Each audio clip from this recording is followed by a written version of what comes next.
Hello survivors and welcome to another Walking Dead Road to Survival video, and in this video we're going to be going over S-Class Nick, doing a little starter guide for you. I have had this requested by quite a few people and I know a lot of people would have got their hands on him. We are coming up to the last week of the Haunted Skirmish, so people will be basically leveling this guy up, giving us an S-Class and kind of trying to figure out where they want to go with this character.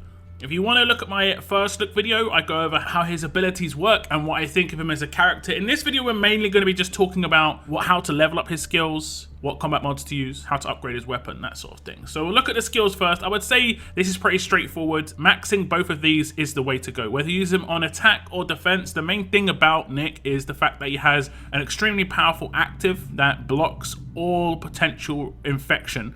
It doesn't stop the turn 1 infection, however, but you can counter this on, like, let's say an Aaron team where Nick can be behind Aaron on defense and you can have fast healing weapons to get the counter in on the first turn on a couple of characters, and then after that for the next 2 turns no one can get infected by traders, by Mateos, or any other infection character or weapon. Now his rush is definitely worth maxing out. He will have some issues getting this off nice and quick because he will lose a turn with that active. He will lose a turn quite often, honestly. 900% damage to a line of enemies is extremely powerful. He has actually got quite good base attack stat as well, and a 3000 trauma and 2 turn stun on top is nice. So I would definitely say maxing out both of these, you can't go wrong. Now when it comes to his mods, if you do want to use him on an attack and a defense team, I would probably go with defense set because that is the lowest stat he's got. Having pure stats on the lowest of the 2 defensive stats is good. He has got HP weapon base, so you don't necessarily need to put HP on his mods. He's going to already get good multipliers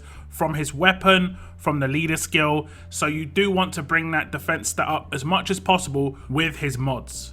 So I see the first 3 mods, something like this, being quite obvious. Defense on defense, ramp up that defense as much as possible. And then we have defense versus fast, because he is a tough character. He will take extra damage against fast characters. That's the best way to go too. Now confuse resist is mainly being used because I do see Nick primarily being used on 2 teams, which is going to be an Aaron defense team and a Jesus defense team. And that way, basically, if you are using on an Aaron defense team, you're most likely going to have Brutus come up against you, and you do want to try and resist that confuse if you can. Taunt resist would be fine here as well. Obviously, if he's on Jesus defense team, he's going to have Princess come up against him, and people could potentially use Princess in an off-trait team to come up against Aaron teams. That's just the way it can go sometimes. So you could potentially double down on the resist here. Going for a wildcard slot resist is probably the way to go anyway, but if you want to make that taunt, that's fine. However, we'll move on to the auxiliary slot first, and here he's got a big issue where he's going to be doing his active more often than not. So in the first 10 turns, he might get off 3 or 4 basic attacks versus other characters that get off 5 or 6. This is going to be a problem if he's going to want to use things that are applied on attack. Bleed, burn, AP drain, these sort of things. So you could go for one of 2 mods, I believe.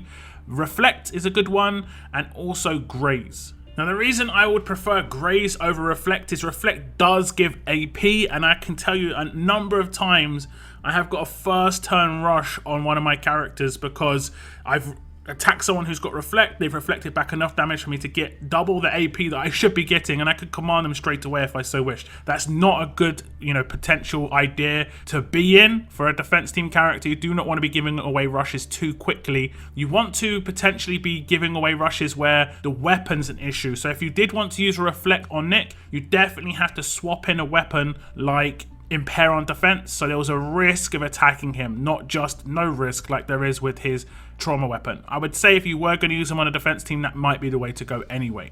And lastly, we have the auxiliary slot, and like I said before, it's probably best to use a resist here. You could pump up the HP a bit, but he's going to get a massive boost from his weapon. We can get that HP up to 50% potentially, and also he's going to get a lead bonus from defense teams when he needs to get more HP. So I think the best thing to do here would just be add another resist. And I kind of think that taunt resist is the way to go in terms of just minimizing the first turn control potential that Nick can face. He is obviously wanting to get off his active, so you could go for daze resist in one of these 2 slots instead. It is completely up to you. There are not too many characters with daze, although there are going to be teams that run infection attack teams that will run like Priya with her base weapon to just daze the likes of Nick. To daze the likes of Nick or Marge, just to stop her from getting off their actives, and that way the infection will run riot. But we're going to apply this, and as you can see, the defenses come up to around about the same sort of stat that we can have the HP at as base. But like I said, HP is going to be massively ramped up because of that weapon. And if we go across to it, we can see that it does have 30% HP on it as base. I would definitely say this is the way to go. Just ramp up that HP a bit more, because if you're going to keep the third slot on here, which I would say is a good idea too, it's more of a support character and a support role in that case. I wouldn't say he needs attack stat if you're going to be utilizing the trauma on the weapon. If you do want to utilize Nick as a damage dealing character with that 900% rush, you put attacking weapon in his hands, a separate weapon that you can just put in his hands. You don't change the base weapon where he's got a unique special in the third slot. That's never the good way to go. So first things first, upgrade it to 45% HP. This is because we do want to keep the third slot. As I talked about in my Rampage guide, it's generally good to upgrade the percentage here to get it perfect so that you only have one RNG roll at the end. So 48% HP is the worst you can get it as a 5-star weapon. Now, once you make his weapon a 5-star weapon, I would say there are two ways you can go. You can go with tough HP, which obviously would be quite hard to get. This is the rarest team player 4 upgrade for that 4 slot. Up to 2 teammates get 5% bonus HP per turn for each tough teammate on the team.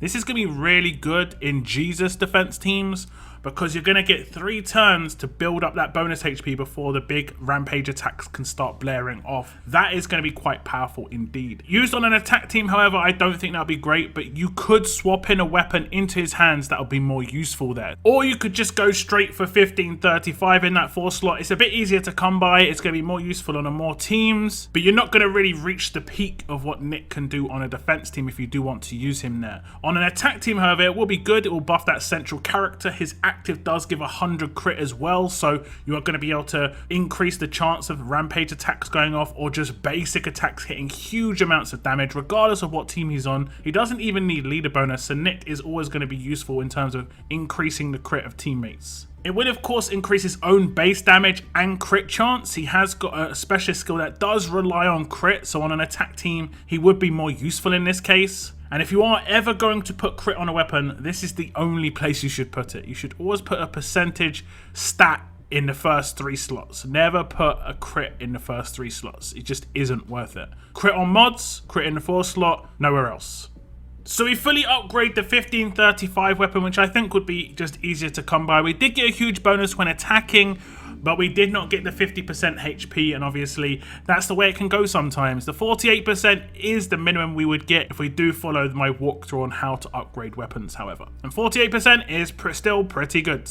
And this is where we can see what Nick's stats are going to look like in a team. You can see that without any leader bonus, he's going to get 6,000 attack, 4,000 defense, and 6,500 HP. If we do add Aaron as a leader, he will get boosted, of course, 5,317 defense, 9,200 HP. So that's why we didn't need to boost his HP at all in his mods. If you do have the HP weapon, you have got HP percentage from a leader, he gets boosted massively high. You can decide to switch a different weapon into his hands, maybe more of a balanced defense and HP weapon to try and balance out those stats. It's completely up to you. That way you would also have the potential of having impair on defense, and that could be the way to go on a defense team. He of course would have exactly the same stat balance behind a Jesus leader, just because Jesus has exactly the same percentage boost lead, as he gives 40% defense and 40% HP. However, on an attack team he would get no defensive boosts, and he would go up to 9,132 attack if he did have Priya as a leader. However, this could be boosted a little bit more if you were to have another 1535 character standing next to him. He would have over 10,000 attack at this point,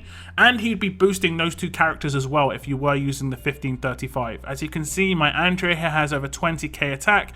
Priya will get over 28k attack once the last 2 character slots are filled as well. And if used in a team like this, you can see why I was saying I don't really think you need to gear Nick towards being that super offensive potential, because you've got other attacking characters on an attack team. So him being there just to be able to protect the team against infection should be enough. So on attack teams, I primarily see Nick just using his active straight away, just to get that 100 crit and 100% immunity effectively with that resist to infection coming up. We see the 2 traders down the bottom.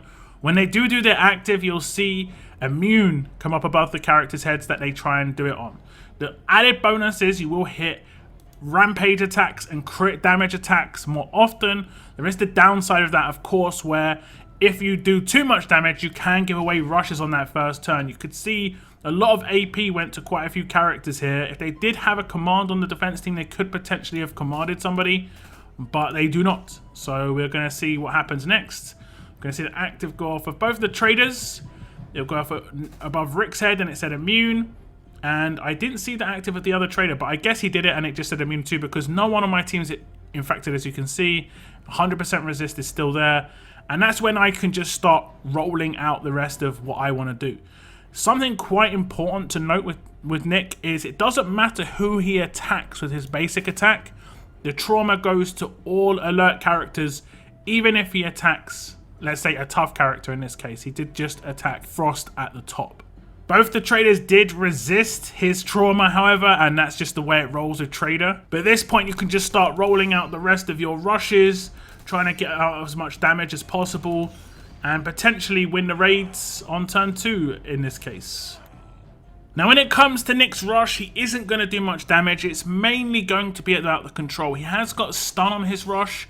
He can do fair amounts of damage, so in this case it will do enough to take down the remaining HP on the Shane there, but it is going to get in some control. As you can see, it has stunned Frost, which is quite useful, and he's mainly in the teams for being a support character. I'm going to rely on my actual damage dealers to do the damage. Andrea, Priya and Princess are going to do the majority of the damage on my team, and as you can see, Priya's going to get her rush off and take out the entire team. So that's S-Class Nick, and that's my ideas on how to build him. I do see him primarily being used on a defense team, honestly, because there are just better options for him on attack teams. Would I use him in the slot that I used him there over, let's say, a Kenny who would enhance the damage of my damage dealers? I would probably win that raid guaranteed with the Kenny there, whereas with the Nick there is a chance that it's not going to be as quick as it could be. While he may keep me alive if things went wrong, it's more likely to go wrong because he's there. So there can obviously be some niche teams that he could go into. For instance, I've thought of teams with like Angel, Nick, and other characters in it just to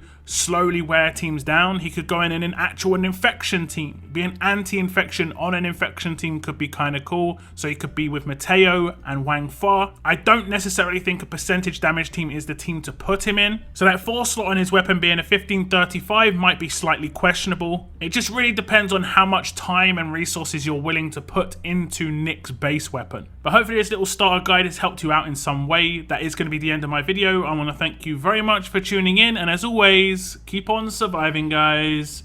Keep on surviving.